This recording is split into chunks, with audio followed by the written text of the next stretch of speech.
Nogometaši Maribora so svojo zadnjo tekmo prve lige doma odigrali proti Radomljam, zadnjem vrčeni ekipi prvenstva, ampak vijoličasti so se že opekli, v Domžalah bilo je neodločeno brez golov, tole pa je že 8. sekunda in velika priložnost za Smrtnika, ki je za las zgrešil vrata Handanovića.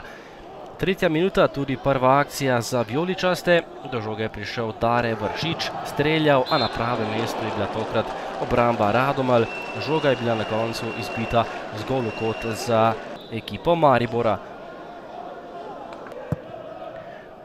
Na to priložnost za Radomlje in tole je bila 11-metrovka, prekršek v domačem kazenskem prostoru, Šuler je bil nekoliko preoster in 11-metrovka za Radomlje, velika priložnost za gostujoče nogometaše. Žog je stopil kapetan moštva Janez Zavrl, vratarja poslal v eno, žogo pa v drugo stran Akajko je zgrešil vrata in ostalo je pri tistem začetnem izidu brez zadetkov. Nemočen bi bil Handanović, če bi žoga le končala v okviru domačih vrat. Potem pa 25. minuta, Salalih je streljal, odbito žogo pa je v mrežo pospravil Damjan Bohar in zabil gol za 1:0. Natančen Bohar, po odbiti žogi je Blažević le našel Boharja pred vrati, takole pa je mariborski nogometaš zatresel mrežo za prednost 1:0. Že v naslednji minuti pa nov gol za vijoličaste, tole je že nova kombinacija in še enkrat odbita žoga, še enkrat pravi fliper, na koncu pa je bil na pravem mestu Marcos Tavares in jo zabil pod prečko gostujočih vrat. Žoga je končala v mreži in Maribor je povišal prednost na 2:0. Najprej streljal Vršič, potem pa je kapetan Maribora žogo pospravil mrežo in povišal prednost. Črne minute Radomelj so se nadaljevale, tekla je 32. minuta, še en prodor Tavaresa, žoga pred vrata, še ena odbita žoga je prišla proti Salalihu, ki je na zadnjih tekmah v dobri formi. Tokrat je Salalih povišal prednost in zatresel mrežo Radomelj za 3:0. Veselje v Ljudskem vrtu, Maribor je že v tem prvem polčasu praktično odločil zmagovalca. Drugi polčas in tole so že akcije Maribora. Najprej 57. minuta, Tavares je podal proti Boharju, ki je po samostojni akciji premagal še enkrat Blaževića in Maribor je vodil že s kar 4:0.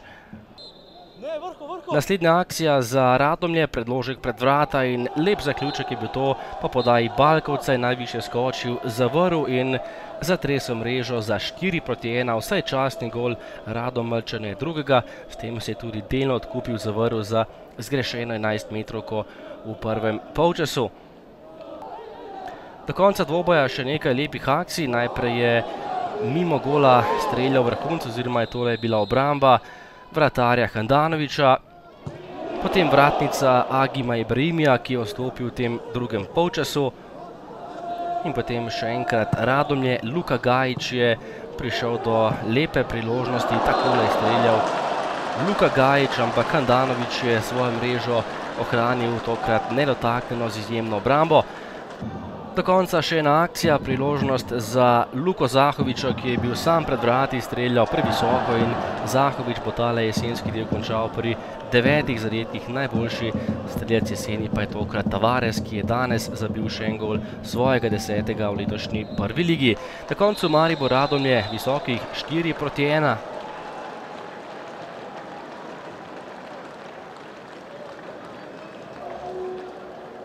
Trener Ante Šimundža, videli smo odlično predstavo, borbeno, polno priložnosti. Ja,